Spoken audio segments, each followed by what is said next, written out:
કેમ છો મિત્રો? મજામાં? ગુજકેટની તૈયારી કેવી ચાલે છે? ખૂબ સરસ. ચાલો, આજના વિડીયો લેક્ચરની અંદર આપણે મોડેલ પેપર નંબર 10 જે છે ફિઝિક્સનું એનું સોલ્યુશન કરવાના છીએ.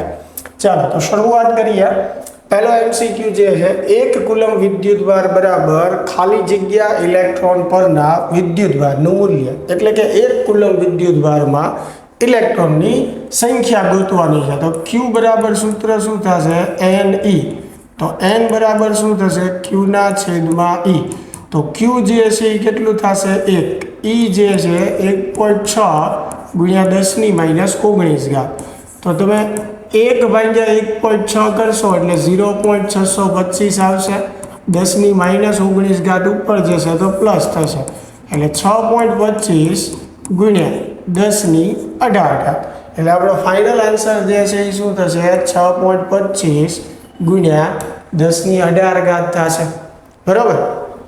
બીજો એમસીક્યુ જે છે, 4 સેન્ટીમીટર ત્રિજ્યાવાળા ગોળા પર, તો એક ગોળાની ત્રિજ્યા જે છે કેટલી આપી છે? 4 સેન્ટીમીટર.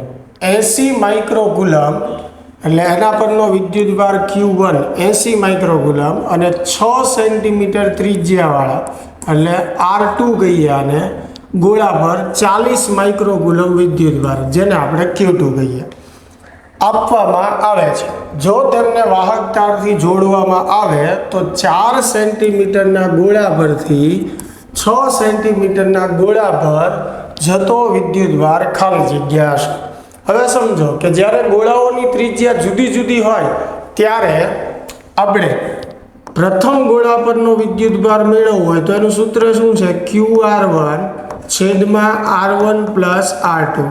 જ્યાં કેપિટલ Q શું બતાવે છે? બંનેના વિદ્યુતભારનો સરવાળો, એટલે કે ટોટલ વિદ્યુતભાર. તો Q1 જે છે એ કેટલું છે? 80. Q2 કેટલું છે? 40. તો ટોટલ જે છે એ કેટલું થશે? 120 માઇક્રોકુલમ થશે. તો કેપિટલ Q જે છે 120, R1 જે છે એ પહેલા ગોળાની ત્રિજ્યા એટલે કે 4, અને નીચે બંને ગોળાની ત્રિજ્યાનો સરવાળો 6 + 4 એટલે કેટલું થશે? 10.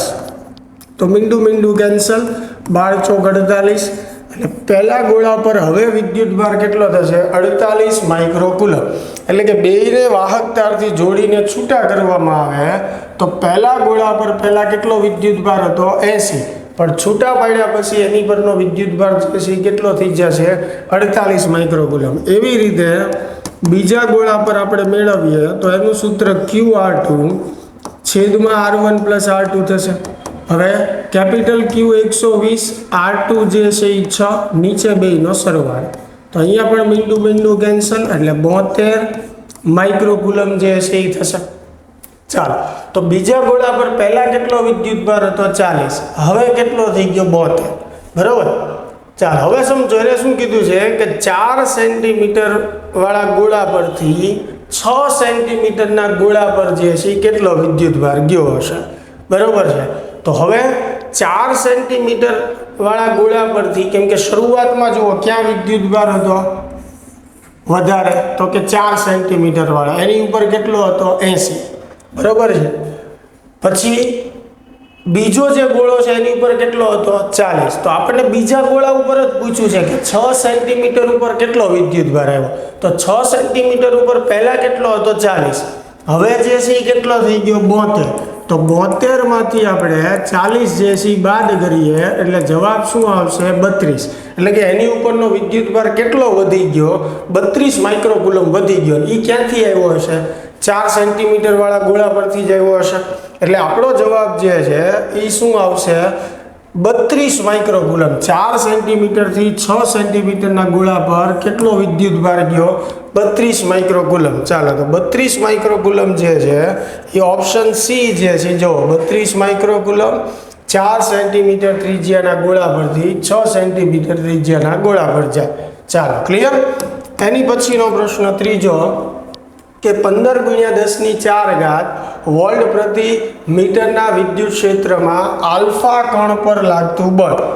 ચાલો, તો F બરાબર સૂત્ર શું થાય? Q × E.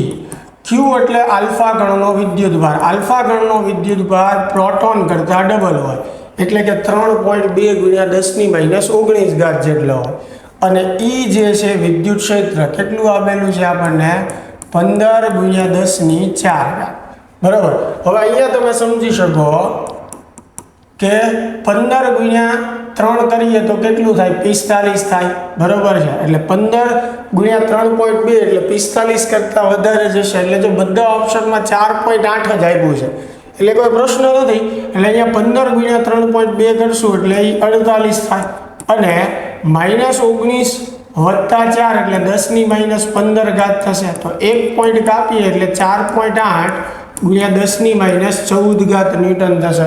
તો એવો ઓપ્શન જે છે કયો આપણને આપેલો છે સી ઓપ્શન બરાબર. ચાલો એની પછી એક વિદ્યુત ભારિત કણ 100 વોલ્ટનું વિદ્યુત સ્થિતિમાન ધરાવતા બિંદુથી 200 વોલ્ટનું વિદ્યુત સ્થિતિમાન ધરાવતા બિંદુ પર લાવતા તેની ગતિ ઉર્જાનો ફેરફાર એટલે આને શું કહેવાય ડેલ્ટા કે 100 જૂલ જેટલી ઘટે છે. તો આ કણ પરનો વિદ્યુતભાર કેટલો થાય? ચાલો તો ડેલ્ટા કે ગતિ ઉર્જાનો ફેરફાર બરાબર સ્થિતિ ઉર્જાનો કાર્ય ઉર્જા પ્રમેય પ્રમાણે અને સ્થિતિ ઉર્જાનું સૂત્ર થાય Q × ડેલ્ટા V. તો Q મારે જોઈતું હોય તો ડેલ્ટા કે ના છેદમાં શું થશે ડેલ્ટા V. હવે ડેલ્ટા કે કેટલું છે 100. હવે ડેલ્ટા V એટલે સ્થિતિમાનનો ફેરફાર. તો સ્થિતિમાનનો ફેરફાર કેમ મળે? અંતિમ બિંદુના સ્થિતિમાનમાંથી પ્રારંભિક બિંદુનું સ્થિતિમાન બાદ કરવાનું. તો 200 માંથી 100 બાદ કરશો તો 100 આવશે. 100 કેન્સલ એટલે જવાબ આવશે 1 કુલમ. એટલે આપણો ઓપ્શન બી જે છે એ સાચો જવાબ થશે. ચાલો એની પછી જે છે 5મો MCQ કે 5 નેનો કુલમ અને -2 નેનો કુલમ એટલે બે વિદ્યુતભાર આપ્યા છે. Q1 બરાબર 5 નેનો કુલમ, Q2 બરાબર -2 નેનો કુલમ. વિદ્યુતભારોને 2,0,0 અને x,0,0 એટલે આ પહેલા વિદ્યુતભારનો સ્થાન સદિશ છે, આ બીજા વિદ્યુતભારનો સ્થાન સદિશ. મારે બે વચ્ચેનું અંતર જોતું હોય તો મારે શું કરવું પડે? R2 માંથી R1 જે છે બાદ કરવું પડે. તો R2 માંથી R1 બાદ કરવું તો x-2,0,0 અને આ શેમાં આવશે સેન્ટીમીટરમાં. તો R જોતું હોય આનું માન તો √x યામનો વર્ગ y યામનો વર્ગ ને z યામ. તો y અને z તો 0 જ છે એટલે એનું માન કેટલું થશે x-2 થશે. સ્થાને ગોઠવેલ છે. જો તંત્રની સ્થિતિ ઉર્જા એટલે U આપેલું છે આપણને -4.5 માઇક્રોજૂલ એટલે 10⁻6 જૂલ હોય તો x ગોતો. ચાલો x ગોતવાનું છે. સ્થિતિ ઉર્જાનું સૂત્ર શું થાય? U બરાબર K Q1 Q2 / R બરાબર. હવે U જે છે કેટલું આપેલું છે? -4.5 × 10⁻6. U તો આપેલું જ છે આપણને, એ મૂકી દઈએ. K જે છે એ કેટલું થશે? 9 × 10⁹. Q1 આપણી પાસે છે 5 નેનો કુલમ, Q2 છે આપણી પાસે -2 નેનો કુલમ. ચાલો નેનો એટલે 10⁻9 બંનેની કિંમત જે છે આપણે મૂકી દઈએ. છેદમાં R એટલે બંને વિદ્યુતભાર વચ્ચેનું અંતર. તો બંને વિદ્યુતભાર વચ્ચેનું અંતર જે છે એ કેટલું છે? x-2 છે બરાબર છે. તો સેન્ટીમીટરમાં જ છે એટલે એને એમને આપણે સેન્ટીમીટરમાં રહેવા દઈએ છીએ. ચાલો તો x-2 જે છે એને સૂત્રનો કરતા બનાવું તો આ ઉપર આવશે બરાબર. અહીંયા 9 × 10⁵ સોરી 9 × 10⁹ જે છે એમ. હા અહીંયા સાદું રૂપ આપવું હોય તો ઓછું કરી નાખીએ. +9 -9 કેન્સલ થઈ જશે એટલે 9 × 5 બરાબર. આ +9 અને -9 0 થઈ ગયું. 9 × 5 × 2 માઇનસ નિશાની જે છે આપણે આગળ લઈ લઈએ બરાબર. ચાલો હજી × 10⁻9 જે છે એ વધશે. આ -4.5 જે છે એ જે છે ક્યાં આવશે? છેદમાં આવશે. તો અહીંયા માઇનસ જે છે એ કેન્સલ થઈ જવાનું બરાબર. હવે 4.5 × 2 આપણે કરીએ એટલે એ 9 થઈ જશે. તો x-2 બરાબર કેટલું થશે? તો કે 5 દુ 10 બરાબર અને 10 દુ 20 એટલે અહીંયા કેટલા આવશે? 20. હવે ઘાતની વાત કરીએ તો -6 જે છે ઉપર જાય +6 તો અહીંયા 10⁻- જે છે કેટલી ઘાત થશે? -3 બરાબર. ચાલો હવે અહીંયા ધ્યાનથી સમજો કે આ જે મેં લખ્યું હતું એ શેમાં છે? સેન્ટીમીટરમાં. તો હવે હું એને મીટરમાં ફેરવી નાખું છું. તો મીટરમાં ફેરવવા માટે મારે શું કરવું પડશે? 10 - 2 ઘાત વડે જે છે એ ગુણવું પડશે. બરાબર. સામેની બાજુ 2 × 10 - 2 ઘાત થશે. જે 20 × 10 - 3 ઘાત છે એને આપણે 2 × 10 - 2 ઘાત લખી શકીએ. તો સામે 10 - 2 ઘાત કેન્સલ થઈ જશે. તો x - 2 બરાબર કેટલું થશે? 2. તો x બરાબર કેટલું થશે? 4 થશે. ચાલો, તો આપણો જવાબ જે છે એ કેટલો આવશે? x બરાબર 4. ખ્યાલ આવે છે? ચાલો, એની પછી જે છે છઠ્ઠો પ્રશ્ન કે 2 × 10 - 9 ઘાત કુલમ વિદ્યુત ભારને અનંત અંતરેથી 4 × 10 - 4 ઘાત વોલ્ટના વિદ્યુત સ્થિતિમાન વાળા P બિંદુએ લાવતા કરેલું કાર્ય. ચાલો, કાર્યનું સૂત્ર જે છે W બરાબર શું થશે? Q × delta V. તો Q જે છે વિદ્યુત ભાર કેટલો છે? 2 × 10 - 9 ઘાત. હવે ડેલ્ટા V જે છે વિદ્યુત સ્થિતિમાન એ બિંદુનું, તો 4 × 10 - 4 ઘાત. બરાબર. અનંત અંતરેથી લાવવામાં આવે છે તો અનંત અંતરનું તો 0 થાય એટલે સીધું આપણે આ જ લખવાનું રહેશે. તો W બરાબર કેટલું થશે? 4 દુ 8 એને ગુણ્યા -9 અને વત્તા 4 ઘાત એટલે -5 ઘાત જૂલ. એટલે ઓપ્શન સી જે છે એ આપણો સાચો જવાબ થશે. ચાલો, એની પછી જે છે 7મો પ્રશ્ન કે મીટર સ્ક્વેર છેદમાં વોલ્ટ ઇન્ટુ સેકન્ડ ખાલી જગ્યાનો એકમ છે. તો આપણને ખ્યાલ છે આ શેનો એકમ છે? મોબિલિટીનો એકમ છે. એટલે આપણો આન્સર મોબિલિટી થશે. છતાં તમારે યાદ ન હોય તો પહેલાં બધાના એકમો યાદ કરવાનો પ્રયત્ન કરવાનો. જેમ કે વિદ્યુત ક્ષેત્ર છે તો એનો એકમ વોલ્ટ પ્રતિ મીટર થાય અથવા તો ન્યૂટન પ્રતિ કુલમ. તો આ તો નહીં જ આવે એટલે ઓપ્શન એ નીકળી ગયો. બી પ્રવાહ ઘનતાનો એકમ શું થાય? જૂલ પ્રતિ મીટર સ્ક્વેર થાય. તો એ પણ ઓપ્શન જે છે એ નીકળી ગયો. ડ્રિફ્ટ વેગનો એકમ શું થાય? મીટર પ્રતિ સેકન્ડ. તો આ પણ ઓપ્શન નીકળી ગયો. તો વધ્યું કયું? મોબિલિટી. બરાબર. ચાલો, એની પછી જે છે કે એક અવરોધક તારને ખેંચી તેની લંબાઈમાં 100% વધારો કરવામાં આવે. હવે સમજો, લંબાઈ આપણે પહેલી L1 બરાબર L કહીએ. હવે 100%નો વધારો એટલે કે જેટલી લંબાઈ છે એટલી જ વધારવાની. તો L છે અને L તમે વધારો તો બીજી લંબાઈ જે છે કેટલી થાય? 2L. બરાબર. એટલે લંબાઈ જે છે એ આપણે કેટલી કરીએ છીએ? ડબલ કરીએ છીએ. અને જો તમને યાદ હોય તો અગાઉ પણ મેં શીખવાડેલું છે કે જ્યારે લંબાઈ n ગણી થતી હોય ત્યારે નવો અવરોધ જે છે n² ગણો થાય. બરાબર. છતાં યાદ નથી તો આપણે આખી રીત હમણાં કરીશું. પરિણામે તારના વ્યાસમાં ઘટાડો થાય છે અને ખેંચેલા તારના અવરોધમાં થતો ફેરફાર ખાલી જગ્યા ટકાશ. ચાલો, તો અહીંયાથી પહેલી જે આપણી પાસે શોર્ટકટ રીત છે કે લંબાઈ n ગણી કરવામાં આવે તો અવરોધ n² ગણો થાય. એટલે ધારો કે પહેલો અવરોધ જે છે R છે તો બીજો અવરોધ જે છે n² ગણો. n એટલે કેટલું લેવાશે? 2. તો 2 નો વર્ગ એટલે 4. તો નવો અવરોધ કેટલો થશે? 4 ગણો. એટલે કે પહેલા જો 1 હોય અને પછી કેટલો થશે? 4. તો વધારો કેટલાનો થયો? તો કે પહેલા 1 R હતો, હવે કેટલો છે? 4R. તો 4R માંથી 1R બાદ કરો તો કેટલો વધારો થયો? 3R જેટલો. બરોબર છે. હવે ટકાવારીમાં જોતું હોય તો 100 વડે ગુણવું પડે. તો 3 ને 100 વડે ગુણો તો જવાબ જે છે એ શું આવશે? 300% આવશે. પણ જો આ રીતે તમને ન ફાવે તો આપણી પાસે અવરોધનું મૂળ સૂત્ર છે. R બરાબર શું થાય? ρ L/A. હવે કદ લાવવા માટે આપણે સૂત્ર શું લઈએ છીએ? ρL²/V. લંબાઈ વડે ભાંગીએ, લંબાઈ વડે ગુણીએ એટલે ક્ષેત્રફળ નીકળી જશે, કદ આવશે કારણ કે કદ અચળ હોય. બરોબર છે. તો અહીંયા L1 આવશે. હવે એવી જ રીતે સૂત્ર R2 માટે લખવું તો ρL²/V થશે. હવે બંનેનો ગુણોત્તર લ્યો તો R2/R1 જે છે તો ρV કેન્સલ થશે એટલે આપણને શું મળશે? L2²/L1². તો R2 બરાબર L2 એટલે 2L છે. 2L નો વર્ગ કેટલો થશે? 4L². એવી રીતે L1 એટલે L છે. L1 નો વર્ગ શું થશે? L².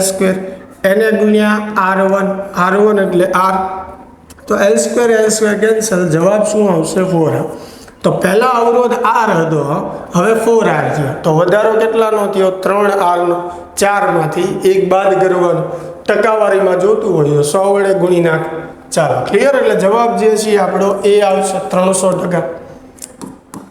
એની પછી 9મો પ્રશ્ન જે છે કે એક વિદ્યુત કોષ સાથે 10 ઓહ્મ અવરોધ જોડેલો છે. હવે આ અવરોધને બદલે 20 ઓહ્મનો અવરોધ જોડવામાં આવે તો કોષોના બે ધ્રુવો વચ્ચે વિદ્યુત સ્થિતિમાનનો તફાવત વધશે, ઘટશે, અચળ રહેશે, કોષ ડિસ્ચાર્જ થઈ જશે. ચાલો સૌથી પહેલું એ યાદ કરો કે જ્યારે કોઈ કોષ સાથે બાહ્ય અવરોધ જોડેલો હોય ત્યારે કોષમાંથી પસાર થતો પ્રવાહ કેટલો થશે? I બરાબર E/R પ્લસ R. જ્યાં સ્મોલ r એટલે આંતરિક અવરોધ, કેપિટલ R એટલે બાહ્ય અવરોધ. હવે 10 માંથી 20 થાય છે એટલે વધે છે, તો R જે છે એ જ્યારે વધારવામાં આવે ત્યારે I જે છે એ શું થશે? ઘટશે. I માં શું થશે? ઘટાડો. કારણ કે અહીંયા અવરોધ વધે છે એટલે છેદ વધશે તો I ઘટશે. હવે વોલ્ટેજનું સૂત્ર થાય E-IR, ટર્મિનલ વોલ્ટેજનું. તો અહીંયા I માં ઘટાડો થાય છે, I ઘટે એટલે આ જે પદ છે IR એ પણ ઘટશે. હવે IR વાળું પદ ઘટે તો સીધી વાત છે E માંથી આ બાદ કરવાનું છે, બરોબર છે. તો I પહેલા હતો એની કરતાં ઘટ્યો, તો આમાંથી આ બાદ કરો છો અને આ પદ ઘટે છે, તો સ્વાભાવિક વાત છે કે આ બાદબાકીનો જવાબ શું થશે? વધશે. અને એ બાદબાકીનો જવાબ એટલે શું થયું? V થયું. તો જવાબ જે છે આપણો શું આવશે? વધશે. એટલે ઓપ્શન એ જે છે એ આપણો સાચો જવાબ છે. ચાલો, L લંબાઈનો એક અતિ લાંબો સોલેનોઇડ N સ્તરો ધરાવે છે, દરેક સ્તરમાં N આંટાઓ છે, તો સોલેનોઇડનો વ્યાસ D છે, તેમાંથી I જેટલો પ્રવાહ પસાર થાય છે, તો સોલેનોઇડના કેન્દ્ર પર ચુંબકીય ક્ષેત્ર ખાલી જગ્યા. હવે સોલેનોઇડ માટે ચુંબકીય ક્ષેત્રનું સૂત્ર શું થાય? μ0NI/L. અહીંયા કેપિટલ N એટલે કુલ આંટાની સંખ્યા. તો ઓપ્શનમાં એમ આપ્યું છે D ને સમપ્રમાણમાં, D એટલે વ્યાસ, તો આ સૂત્રમાં ક્યાંય વ્યાસ આવતો નથી એટલે D ને સમપ્રમાણમાં છે એમ ન કહી શકાય. ચાલો, D ને વ્યસ્ત પ્રમાણમાં, D આવતો જ નથી એટલે વ્યસ્ત પ્રમાણમાં નહીં. D થી સ્વતંત્ર એટલે કે D પર આધારિત નથી, તો ઓપ્શન C જે છે એ આપણી માટે સાચો જવાબ છે. અને અહીંયા લખ્યું છે L ને સમપ્રમાણમાં, તો તમે જોઈ શકો L ના વ્યસ્ત પ્રમાણમાં છે એટલે આ ઓપ્શન પણ ખોટો છે, બરાબર. ચાલો, તો એમાં C આન્સર સાચો છે. એની પછી 11મો પ્રશ્ન, સોલેનોઇડ પર N આંટા વીંટાળેલો તાર 10 એમ્પિયરનો વિદ્યુત પ્રવાહ સહન કરી શકે છે જો તેની લંબાઈ 80 સેન્ટીમીટર અને આડછેદની ત્રિજ્યા 3 સેન્ટીમીટર હોય તો જરૂરી તારની લંબાઈ. ચાલો, એટલે પ્રશ્ન આપણને એમ પૂછ્યો છે કે આ સોલેનોઇડ છે, સોલેનોઇડની લંબાઈ આપી છે, એની ઉપર તાર વીંટવવામાં આવે છે અને આ તારના ટોટલ આંટાની સંખ્યા જે છે એ N છે, બરોબર છે. સોલેનોઇડની લંબાઈ 80 સેન્ટીમીટર એટલે કે 80 સેન્ટીમીટર લંબાઈમાં તાર વીંટવવાનો છે, તો આપણે તારની લંબાઈ ગોતવાની. એટલે કે આ જે સોલેનોઇડ ઉપર ટોટલ જે તાર આપણે વીંટાળેલો છે એની લંબાઈ જે છે એ કેટલી થશે? ચાલો, તો સૌથી પહેલાં આપણે સોલેનોઇડના ચુંબકીય ક્ષેત્રનું સૂત્ર વાપરશું μ0NI/L. L એટલે સોલેનોઇડની લંબાઈ જે આપી છે 80 સેન્ટીમીટર. તો આમાંથી N હું મેળવું તો BL ગુણ્યા શું આવશે? છેદમાં શું આવશે? μ0I. N જોતું છે તો μ0I છેદમાં કેપિટલ L ગુણાકાર. હવે B એટલે ચુંબકીય ક્ષેત્ર, તો કેટલું આપેલું છે? 2. પછી L એટલે સોલેનોઇડની લંબાઈ 80 સેન્ટીમીટર એટલે એને મીટરમાં ફેરવીએ. પછી μ0 જે છે કેટલું આપેલું છે? 4π ગુણ્યા 10⁻⁷. I જે છે કેટલું છે? 10 છે. I આપણને કેટલું આપેલું છે? 10 આપેલું છે. ચાલો, તો અહીંયા એક આ મીંડું આપણે કેન્સલ કરી નાખીએ, બરોબર. તો ઉપર જે છે એ કેટલા થશે? 4 × 2 = 8 એટલે 4/8 પાય, બરાબર. 2 દુ 4 થયા, છેદમાં કેટલા વધ્યા? પાય. હવે -7 ઉપર જાય તો પ્લસ, તો -2 + 7 એટલે 10 ની કેટલી ઘાત થશે? 5 થશે. તો આ ટોટલ આંટાની સંખ્યા થઈ, બરાબર. જવાબ આપણે આ નથી મેળવવાનો, આપણે મેળવવાનું છે તારની લંબાઈ, કે આ સોલેનોઇડ ઉપર જે તાર વીંટાળેલો છે એની લંબાઈ. હવે સમજો કે તારનું એક આંટો વીંટવવામાં આવે, તારનો એક આંટો વીંટવીએ આપણે, તો એની લંબાઈ જે છે એ કેટલી થાય? 2πr થશે. તારનો આપણે એક આંટો વીંટાળીએ તો કેટલી લંબાઈ થશે એની? 2πr. r એટલે સોલેનોઇડની આડછેદની ત્રિજ્યા આપેલી છે, જે કેટલી છે? 3 સેન્ટીમીટર છે, બરાબર. હવે એવા કેટલા આંટા વીંટાળેલા છે તમે? n, બરાબર. એક આંટાની લંબાઈ 2πr, એવા n આંટા વીંટાળેલા છે, તો એને ગુણ્યા l કરીએ એટલે ટોટલ લંબાઈ મળે. હવે n કેટલું છે? 4/π ગુણ્યા 10⁵ એને ગુણ્યા 2π. r જે છે 3 સેન્ટીમીટર, એટલે એને આપણે મીટરમાં ફેરવીએ, બરાબર. ચાલો, તો પાઈ જે છે અહીંયા કેન્સલ થઈ જશે. 4 દુ 8, બરાબર. 8 તેરી 24, એટલે 24 થશે. 5 - 2 એટલે 10 ની કેટલી ઘાત આવશે? 3 ઘાત આવશે. એટલે 24 ગુણ્યા 10 ની 3 ઘાત. 5 માંથી આપણે 2 કાઢશું એટલે કેટલી ઘાત આવશે? 3. ચાલો, તો જવાબ જે છે એ આપણો 24 ગુણ્યા 10 ની 3 ઘાત થવો જોઈએ, પણ આમાં આપણને 2.4 ગુણ્યા 10 ની 3 ઘાત એવું આપેલું છે. તો એકવાર ચેક કરી લઈએ કે આપણે કોઈ જગ્યાએ ભૂલ નથી કરી ને. બી જે છે એ કેટલું છે? 2. એલ જે છે એ કેટલું છે? 80, એટલે 80 ગુણ્યા 10 ની -2. μ0 ની કિંમત 4π ગુણ્યા 10 ની -7. ચાલો, આઈ જે છે એ કેટલું આપણને આપેલું છે? 10 આપેલું છે, બરાબર. 10 એમ્પિયર. તો અહીંયા એક મીંડું આપણે કેન્સલ કરીએ, બરાબર. તો પછી 4 દુ 8 એટલે 2 ગુણ્યા 2 એટલે 4 થયા. તો અહીંયા 4 બરોબર છે, છેદમાં પાઈ જે છે એ બરોબર છે, ગુણ્યા.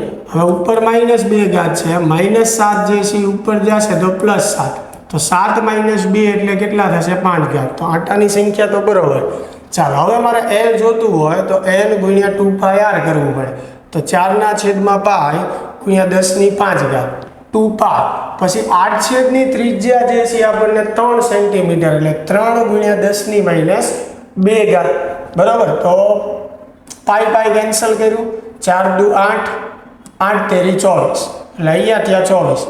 5 માંથી 2 જશે એટલે કેટલી ઘાત આવશે? 3. તો અહીંયા ફાઇનલ આન્સર જે છે આપણો 2.4 ગુણ્યા 10 ની 4 ઘાત જે છે એ થશે, બરાબર. એટલે અહીંયા ઓપ્શનમાં પ્રિન્ટ મિસ્ટેક હોઈ શકે છે, એટલે જવાબ આપણો શું થશે? 2.4 ગુણ્યા 10 ની 4 ઘાત થશે, બરાબર.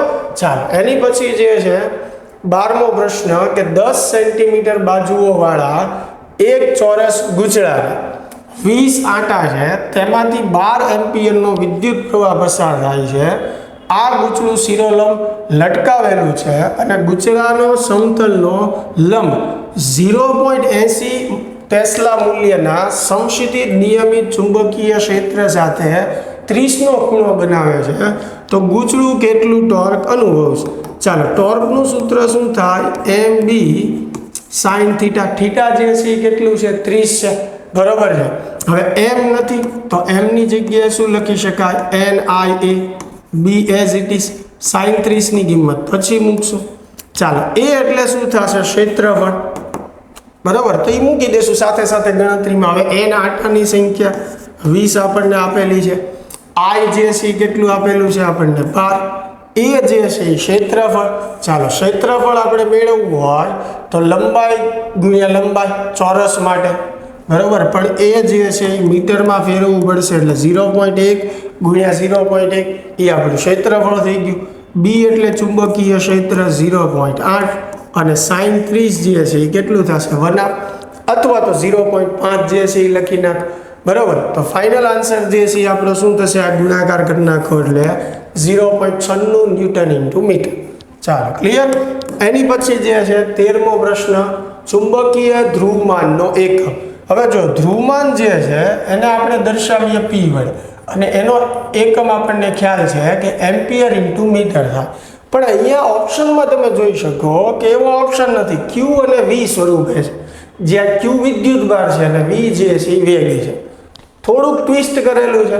તો અહીંયા આપણે શું કરાય કે જે ઓપ્શન આપ્યા છે ને એમાં ચેક કરાય. જેમ કે Q ઇન્ટુ V છે તો અહીંયા Q નો એકમ શું થશે? કુલમ. કુલમ એટલે એમ્પિયર ઇન્ટુ સેકન્ડ, બરાબર. કુલમ એટલે શું થશે? એમ્પિયર ગુણ્યા સેકન્ડ થશે, ઇન્ટુ V. V એટલે વેગ, વેગનો એકમ મીટરના છેદમાં સેકન્ડ.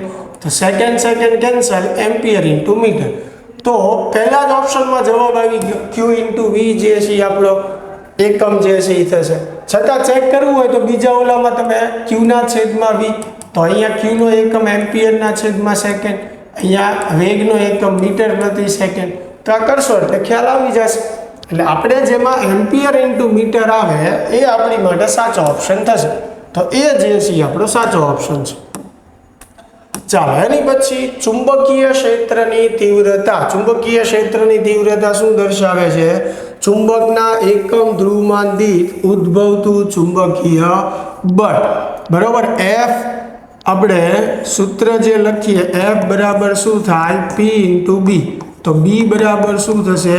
F ના છેદમાં P. એટલે એકમ ધ્રુવમાન દીઠ લાગતા ચુંબકીય બળને શું કહેવાય? ચુંબકીય ક્ષેત્ર અથવા ચુંબકીય ક્ષેત્રની તીવ્રતા. એટલે ઓપ્શન B જે છે એ સાચો જવાબ થશે. ચાલો, એની પછી જે છે એ 15મો પ્રશ્ન. આકૃતિમાં દર્શાવેલ ઇન્ડક્ટરના તંત્રનું સમતુલ્ય ઇન્ડક્ટન્સ ખાલી જગ્યા છે. હવે સમજો કે અહીંયા 3 ઇન્ડક્ટર જે છે, દાખલા તરીકે આ A બિંદુ છે અને આ B બિંદુ છે. તો અહીંયાથી પ્રવાહ નીકળશે એટલે 3 ભાગમાં વહેંચાઈ જશે. એટલે આ ત્રણેય કયા જોડાણમાં કહેવાય? સમાંતર.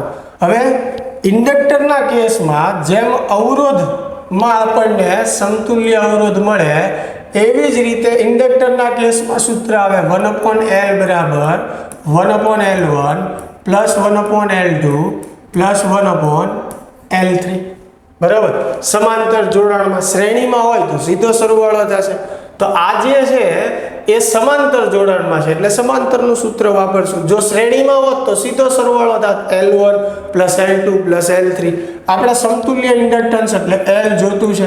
તો L1 જે છે એ કેટલું છે? 0.5, બરાબર. ચાલો, વત્તા L2 જે છે 0.75 વત્તા L3 જે છે 0.5. ચાલો, તો 1/0.5 આપણે કરશું, કેટલું આવશે? 2.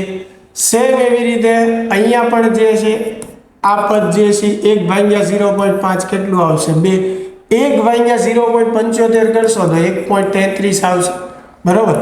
તો 2 વત્તા 2 4 એટલે ટોટલ થશે 5.33. પણ આ આપણો જવાબ નથી, કારણ કે આ 1/L છે. તો મારે L જોઈતું હોય તો શું કરવું પડશે? વ્યસ્ત એટલે 1 ના છેદમાં 5.33 કરવું પડશે. અને 1 ના છેદમાં 5.33 કરશો એટલે 0.18 આજુબાજુ જે છે એ તમારો જવાબ આવશે, બરોબર છે. એટલે ખાસ ધ્યાન રાખજો, અહીંયા ઓપ્શન જે છે આપણને આપેલા નથી, એટલે કે ઓપ્શનમાં ભૂલ છે, બરોબર છે. એટલે એક પણ ઓપ્શન અહીંયા સાચો નથી. આ ત્રણેય જો સમાંતર જોડાણમાં હોય તો આ જ રીતે જે છે જવાબ મળશે. એટલે 1/5.33 કરશો એટલે 0.18 જેવો છે એ જવાબ આવશે. એકવાર તમે સાદુરૂપ આપી જોજો. એટલે આમાં એવો કોઈ ઓપ્શન આપણને આપેલો નથી, એટલે આપણો જવાબ જે છે એ આ થશે. અહીંયા ઓપ્શનમાં ભૂલ છે. જો શ્રેણી જોડાણ હોય તો ત્રણેયનો શું થશે? સરવાળો. હવે શ્રેણી જોડાણમાં L1 plus L2 plus L3 આવી રીતે થશે, બરોબર છે. તો 0.5 વત્તા 0.5 એટલે 1 વત્તા 0.75, તો જવાબ જે છે આપણો શું થાય? 1.75. તો શ્રેણી જોડાણમાં હોય તો જવાબ 1.75 હેનરી આવે. પણ અત્યારે સમાંતર જોડાણમાં છે એટલે અહીંયા જે મેં પહેલા કીધું એ જ આન્સર સાચો છે. શ્રેણી જોડાણ હોય તો આ રીતે કરી શકાય, બરોબર. એની પછી 16મો પ્રશ્ન છે કે એક આત્મપ્રેરકત્વ L બરાબર 2 મિલી હેનરી છે, પ્રવાહમાં I બરાબર t²e⁻t સંબંધ અનુસાર સમય સાથે ફેરફાર થાય છે, તો કયા સમયે EMF શૂન્ય થાય? ચાલો, EMF નું સૂત્ર જે છે એ શું થશે? E બરાબર -L di/dt. બરાબર, જ્યાં ઋણ નિશાની લેન્સના નિયમની હાજરી દર્શાવે છે, આપણને ખ્યાલ છે. ચાલો, તો E બરાબર -L. હવે અહીંયા I જે છે એનું સૂત્ર મૂકીએ તો I નું સૂત્ર શું છે? t²e⁻t. હવે આ બંને ચલ પદ છે તો એનું વિકલન મારે t ની સાપેક્ષે કરવા માટે વિકલનનો ગુણાકારનો નિયમ જે છે વાપરવો પડશે. બરાબર છે, તો વિકલનનો ગુણાકારનો નિયમ બે પદ જ્યારે ગુણાકારમાં હોય ત્યારે પહેલું પદ એમના, બીજા પદનું આપણે વિકલન કરશું તો e⁻t નું વિકલન જે છે એ શું થશે? e⁻t થશે. અને સાંકળ નિયમથી -t નું વિકલન કરીએ તો એ શું આવશે? -1. બરાબર, કેમ કે ચેઇન રૂલથી પાછું મારે -t નું વિકલન પણ કરવું પડે. તો t નું t ની સાપેક્ષે 1 થાય, પણ આ માઇનસ નિશાની વધશે એટલે મેં -1 લખ્યું છે. બરાબર, ચાલો, વત્તા હવે શું આવશે તો કે બીજું પદ એમનામ એટલે e⁻t જે છે એઝ ઇટ ઇઝ આવશે. હવે t² નું વિકલન, તો t² નું વિકલન 2 ઘાત આગળ આવશે, 1 ઘાત ઓછી થશે. બરાબર, ચાલો, તો આ જે છે આપણને પદ મળ્યું. હવે આપણે મેળવવાનું શું કે જ્યારે EMF શૂન્ય થાય ત્યારે સમય, તો આ 0 છે કારણ કે EMF 0 થાય ત્યારે સમય મેળવવાનો, એટલે એની જગ્યાએ 0 મૂકી દઈએ. આ -L જે છે એઝ ઇટ ઇઝ અહીંયા મેં રહેવા દીધું. હવે આ બંને પદ જે છે એમાંથી t જે છે કોમન નીકળશે. જો અહીંયા t², અહીંયા જે છે t, એટલે એક t કોમન કાઢી લઈએ. બે પદમાંથી e ની -t ઘાત જે છે એ પણ કોમન નીકળશે. બરાબર, બંને પદમાં તમે જોઈ શકો છો કે e ની -t ઘાત છે એ સરખી કોમન નીકળશે. ચાલો, શું વધે છે તો કે -1, એટલે આ માઇનસ નિશાની રાખીએ. e⁻t બહાર આવી ગયું, એક t જે છે અહીંયા વધશે એટલે અહીંયા વધ્યું -t. ચાલો, આ પદમાં e⁻t બહાર આવી ગયું, t બહાર આવી ગયું, તો અહીંયા શું વધશે? 2. બરાબર, ચાલો, તો આ આખું પદ 0 ના છેદમાં આવી જાય એટલે શું થઈ જશે? 0 થઈ જશે, 0 ના છેદમાં આવશે. તો આ બાજુ વધશે -t વત્તા 2, -t આ બાજુ આવે તો પ્લસ, તો t બરાબર કેટલું થશે? 2 સેકન્ડ. તો ઓપ્શન સી જે છે એ આપણી માટે સાચો જવાબ થશે. ચાલો, એની પછી જે છે 17મો પ્રશ્ન, જ્યારે ગૂંચળામાં વહેતા વિદ્યુત પ્રવાહનું મૂલ્ય વધતું હોય ત્યારે તેમાં ઉદ્ભવતા પ્રેરિત EMF ની દિશા વિદ્યુત પ્રવાહની ખાલી જગ્યામાં હશે, દિશામાં, સામાન્ય દિશામાં, વિરુદ્ધ દિશામાં કે એક પણ નહીં. તો ઓપ્શન સી આવશે, વિરુદ્ધ દિશામાં. લેન્ઝનો નિયમ આપણને ખ્યાલ જ છે. બરાબર, કે એ પ્રવાહના ફેરફાર અથવા ચુંબકીય ક્ષેત્રના ફેરફારનો શું કરે છે? વિરોધ કરે છે. એટલે એવો જ પ્રવાહ ઉત્પન્ન કરશે કે જે ફેરફારનો શું કરે? વિરોધ કરે. એટલે કેવી દિશામાં હશે? વિરોધી દિશામાં હશે. ખ્યાલ આવે છે ને વિદ્યાર્થી મિત્રો? સમજાય છે ને? તો સારું, ખાસ ધ્યાન રાખજો. ચાલો, 18મો જે પ્રશ્ન છે, ડીસી પરિપથમાં ઇન્ડક્ટરનો ઇન્ડક્ટિવ રિએક્ટન્સનું સૂત્ર થાય XL બરાબર ઓમેગા. ઓમેગાની જગ્યાએ શું લખી શકાય? 2πr. હવે ડીસી પરિપથમાં એટલે કે ડીસી પ્રવાહ માટે F બરાબર જે છે એ શું થાય? 0. તો F0 મૂકો તો XL જે છે એ પણ શું આવે? 0. તો આપણો જવાબ જે છે એ શું થશે? એ 0 થશે. બરાબર, ચાલો, એની પછી જે છે 19મો પ્રશ્ન, 50 માઇક્રોફેરેડેના કેપેસિટરને 50 રેડિયન પ્રતિ સેકન્ડની કોણીય આવૃત્તિ અને 220 વોલ્ટના સપ્લાય સાથે જોડેલ છે, તો પરિપથમાં પ્રવાહનું RMS મૂલ્ય. ચાલો, IRMS નું સૂત્ર શું થાય? IRMS થશે VRMS/Z. હવે VRMS તો આપણને આપેલું જ છે 220 વોલ્ટ. Z એટલે ઇમ્પિડન્સ. માત્ર કેપેસિટર વાળા પરિપથ માટે ઇમ્પિડન્સ જે છે એ XC જેટલો થાય. XC નું સૂત્ર જે છે એ શું થશે? 1/ωc થશે.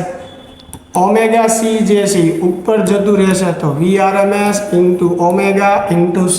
તો હવે આમાં કિંમત મૂકી દઈએ. VRMS કેટલું છે? 220. ઓમેગા કેટલું આપેલું છે 50, સી આપણને આપેલું છે 50 ગુણ્યા 10⁻6 માઇક્રો છે, તો એ તો મૂકવું પડશે ને આપણે. ચાલો તો એ ત્રણેયનો ગુણાકાર કરી અને સાદુરૂપ આપશો એટલે ફાઇનલ આન્સર જે છે એ તમારો શું આવશે 0.55 એમ્પિયર આવશે. એની પછી 20મો પ્રશ્ન, L બરાબર 2 હેનરી, C બરાબર 32 માઇક્રોફેરાડે અને R બરાબર 10 ઓહ્મ વાળા LCR શ્રેણી પરિપથ માટે અનુનાદીય કોણીય આવૃત્તિ. અનુનાદીય કોણીય આવૃત્તિનું સૂત્ર શું થાય? 1/√L છે.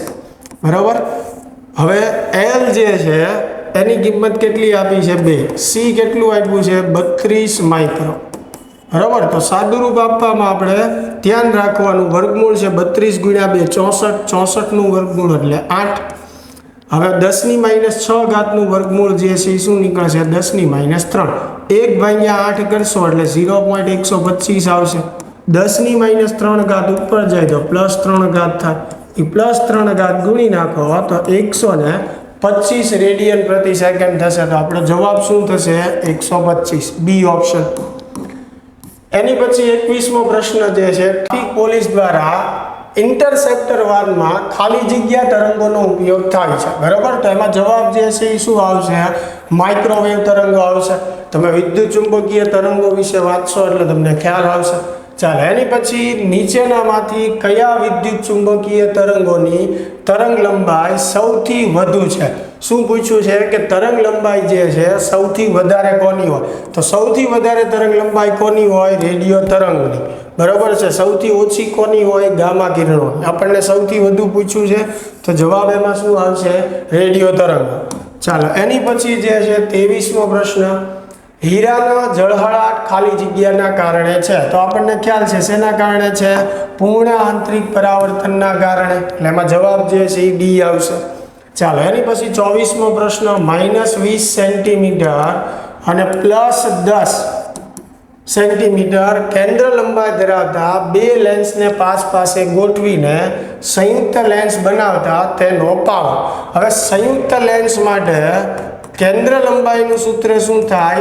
F1 F2 છેદમાં F1 + F2. પણ આપણે જોઈએ છીએ પાવર એટલે કેન્દ્ર લંબાઈનું વ્યસ્ત. તો આનું વ્યસ્ત આપણે કરી નાખીએ તો સૂત્ર થશે F1 + F2 છેદમાં F1 F2. બરાબર. ચાલો તો F1 જે છે એ કેટલું આપેલું છે આપણને? -20. બરાબર. પાવર મેળવવાનો છે ને.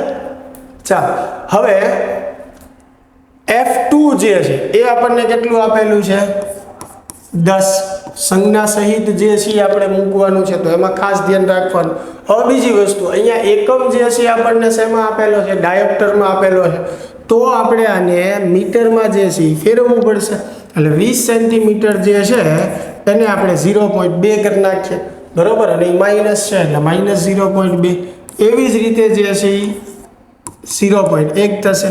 નીચે જે છે બંનેનો ગુણાકાર, ઉપર બંનેનો સરવાળો છે -0.2 વત્તા 0.1, નીચે બંનેનો ગુણાકાર એટલે -0.2 ગુણ્યા 0.1.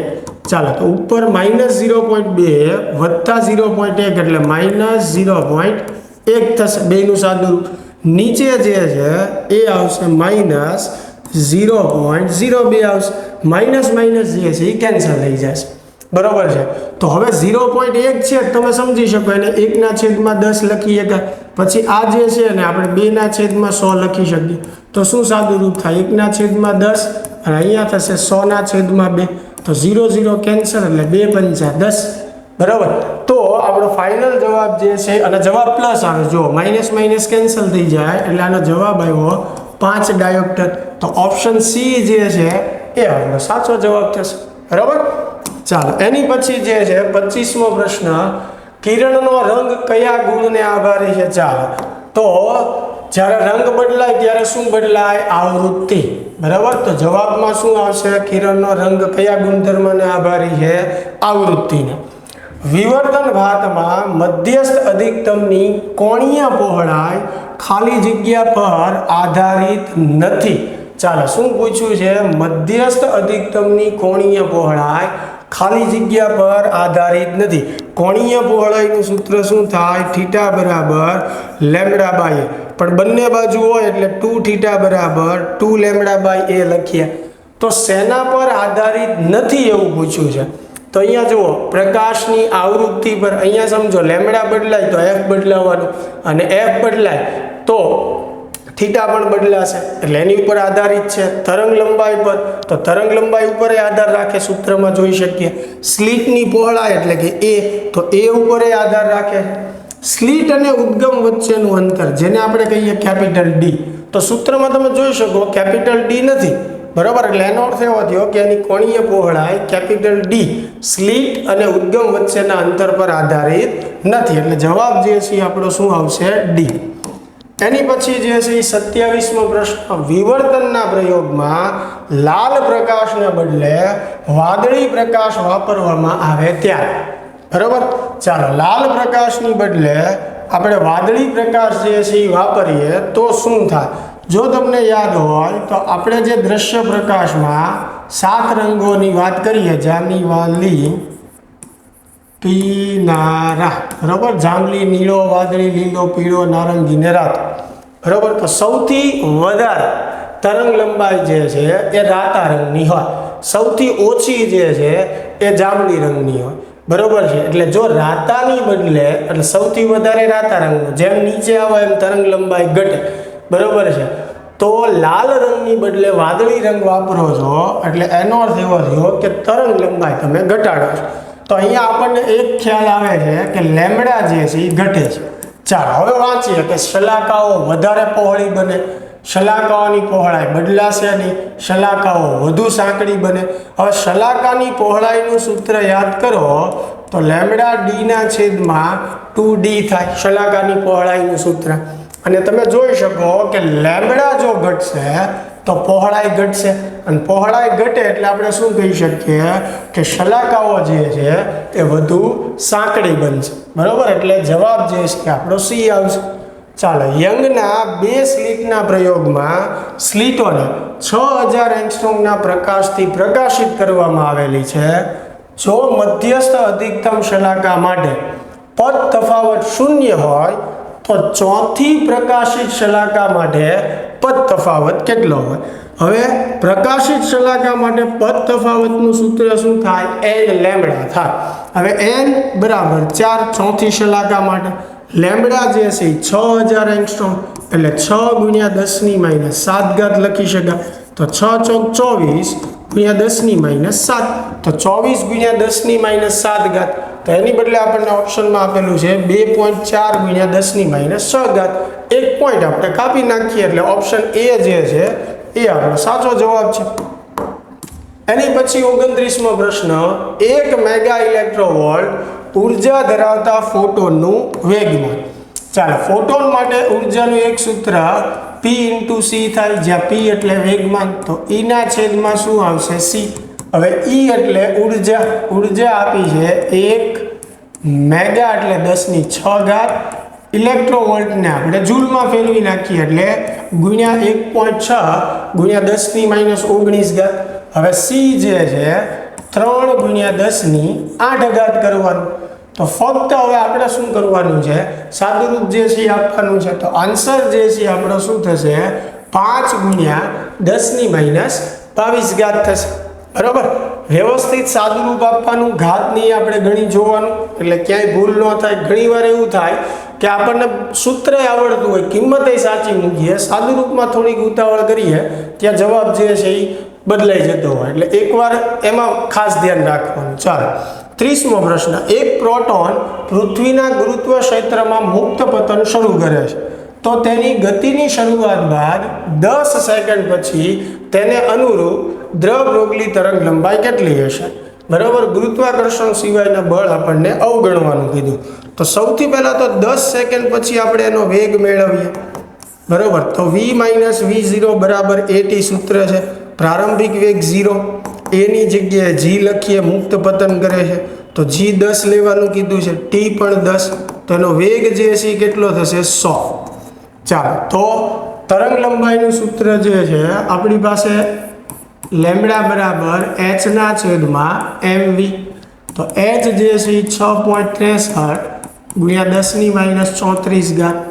એમ જે છે એ દળ, પ્રોટોનની વાત છે એટલે પ્રોટોનનું દળ કેટલું લેવાનું કીધું છે 1.6 ગુણ્યા 10⁻27 ઘાત.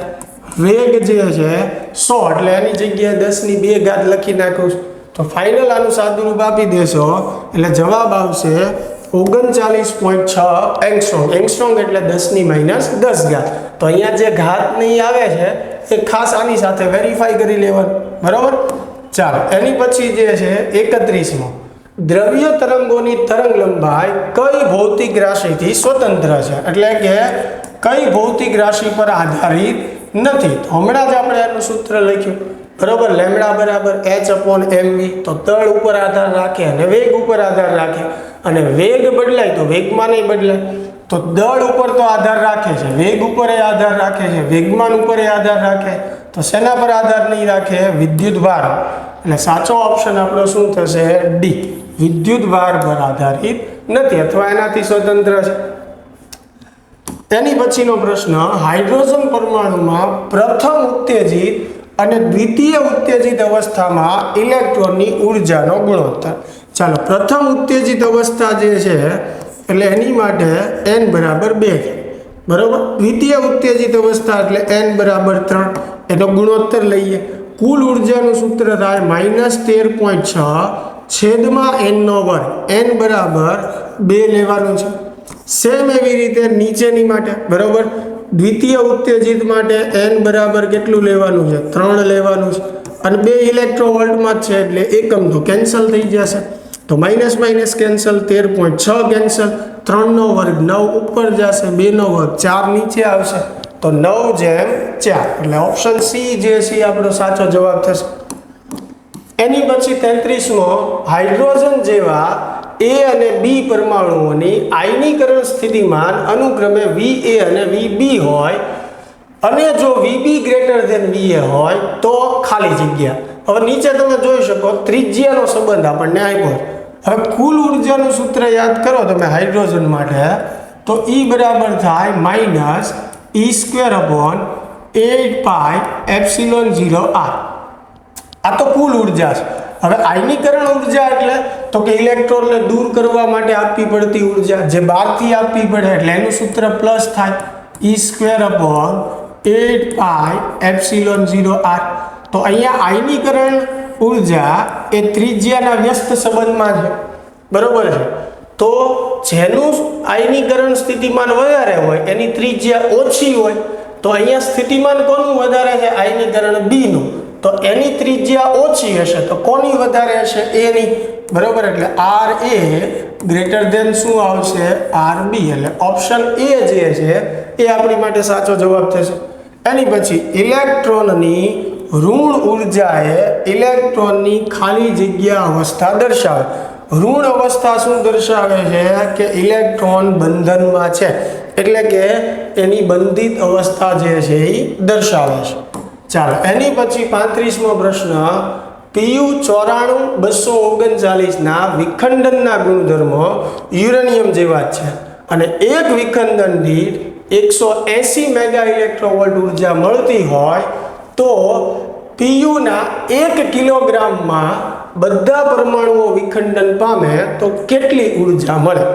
હવે સમજો, આને સરળ રીતે ગણવું હોય તો મારે કુલ ઉર્જા જોતી હોય તો 1 કિલોગ્રામમાં ધારો કે n પરમાણુ છે. 1 કિલોગ્રામમાં Puના કેટલા પરમાણુ છે? ધારો કે n. અને એકમાંથી કેટલી ઉર્જા મળે છે? 180 મેગા ઇલેક્ટ્રોવોલ્ટ મળે છે, બરાબર. તો n માંથી કેટલી મળે? તો કે 180 × n કરવું પડે. હવે મારે n ગોતવું પડશે, પરમાણુની સંખ્યા. પરમાણુની સંખ્યા મેળવવાનું સૂત્ર શું થશે? m × n છેદમાં શું આવશે? m0. એને ગુણ્યા થશે 180 મેગા ઇલેક્ટ્રોવોલ્ટ. હવે m જે છે દળ, બરાબર. તો દળ કેટલું આપેલું છે? 1 કિલોગ્રામ. એને હું ગ્રામમાં લખું તો 1000 કહેવાશે. એને એટલે 6.022 × 10⁻23 ઘાત. અને આ 180 મેગા ઇલેક્ટ્રોવોલ્ટ એમનામ, એટલે આપણો જવાબ મેગા ઇલેક્ટ્રોવોલ્ટમાં આવશે, બરાબર, છેદમાં m0 એટલે PU નો અણુભાર 239 ગ્રામ પ્રતિ મોલ, એટલે જ મેં આને ગ્રામમાં ફેરવું એટલે 239 થશે. એટલે આનું સાદું રૂપ જે છે એ તમે આપી દેશો એટલે ફાઇનલ આન્સર આપણો કેટલો આવશે 4.54 ગુણ્યા 10⁻26 મેગા ઇલેક્ટ્રોવોલ્ટ. અહીંયા કેટલા છે? 239 છે. PU નો અણુભાર છે જે ગ્રામમાં હોય એટલે આપણે ઉપરનું જે દળ છે એને પણ ગ્રામમાં લખી. ચાલો ઓપ્શન બી એનો સાચો જવાબ. એની પછી જે ન્યુક્લિયસના ન્યુક્લિયોન દીઠ દ્રવ્યમાન ક્ષતિ વધુ હોય તેમાં ન્યુક્લિયોનને છૂટા પાડવા ખાલી જગ્યા ઉર્જા આપવી પડે છે. હવે ન્યુક્લિયનને છૂટા પાડવા માટે જે ઉર્જા આપણે કહીએ એને શું કહેવાય? બંધન ઉર્જા કહેવાય. બરોબર છે. તો કેટલી ઉર્જા આપવી પડે આપણે? બંધન ઉર્જા જેટલી. કારણ કે બંધન ઉર્જા શું છે? તો કે ન્યુક્લિયસમાંથી પ્રોટોન અને ન્યુટ્રોન એટલે કે ન્યુક્લિયોનને છૂટા પાડવા માટેની ઉર્જા, અને એને જ આપણે બંધન ઉર્જા કહીએ છીએ. એટલે કેટલી ઉર્જા આપવી પડે? બંધન ઉર્જા જેટલી. એની પછી જે છે 37મો પ્રશ્ન કે ન્યુક્લિયર વિખંડનમાં વિખંડન દીઠ ઉર્જા વિખંડન પામતા ન્યુક્લિયસ દીઠ ખાલી જગ્યા છે. તો ન્યુક્લિયર વિખંડનની અંદર સરેરાશ વિખંડન દીઠ ઉત્પન્ન થતી ઉર્જા જે છે એ કેટલી હોય છે? 200 મેગા ઇલેક્ટ્રોવોલ્ટ હોય છે. આ થિયોરેટિકલ પ્રશ્ન છે એટલે આપણે યાદ રાખવાનો છે કે સરેરાશ વિખંડન દીઠ ઉત્પન્ન થતી ઉર્જા કેટલી હોય છે? 200 મેગા ઇલેક્ટ્રોવોલ્ટ. ચાલો એની પછી બાયસિંગ કર્યા વગરના PN જંક્શનમાં હોલ P વિસ્તારમાંથી N વિસ્તારમાં વિસ્તરણ પામે છે. કારણ કે P વિભાગમાં હોલની સંખ્યા ઘનતા જે છે કેવી હોય છે? વધુ હોય છે. એટલે ઓપ્શન સી આવશે કે ભાઈ P વિસ્તારમાં હોલની સંખ્યા ઘનતા N વિસ્તાર કરતાં વધુ છે. જો આ જ વસ્તુ આપણને ઇલેક્ટ્રોન માટે પૂછી હોય તો જવાબ એમ આવે કે ભાઈ N વિભાગમાં ઇલેક્ટ્રોનની સંખ્યા ઘનતા વધારે છે. બરાબર. તો અત્યારે ઓપ્શન સી જે છે આપણી માટે સાચો થશે. એની પછી 39મો પ્રશ્ન વિદ્યુત ક્ષેત્રની હાજરીમાં અર્ધવાહકમાં મળતો કુલ પ્રવાહ. તો અર્ધવાહકમાં મળતો કુલ પ્રવાહ ઇલેક્ટ્રોનનો પ્રવાહ વત્તા હોલનો પ્રવાહ એવી રીતે ટોટલ પ્રવાહ મળે આપણને. તો આપણો જવાબ શું થશે? I બરાબર IE પ્લસ IH. બરાબર. ચાલો એની પછી 40મો કે જો ડેપ્લેશન બેરિયરની પહોળાઈ 0.5 માઇક્રોમીટર હોય તો એને આપણે ડી કહી દઈએ, અને PN જંક્શન બનાવવા SI નો ઉપયોગ કરવામાં આવે એટલે કે સિલિકોનનો, તો ડેપ્લેશનનું કેપેસિટન્સનું મૂલ્ય ખાલી જગ્યા થાય. બરાબર. અહીં માધ્યમની પરમિટિવિટી અને આડછેદનું ક્ષેત્રફળ 10 માઇક્રો ઇન્ટુ મીટર સ્ક્વેર છે. એટલે પરમિટિવિટી અને ક્ષેત્રફળ જે છે એનો ગુણાકાર આપણને આપેલો છે. ચાલો મેળવવાનું શું છે? આપણે કેપેસિટન્સ મેળવવાનું છે.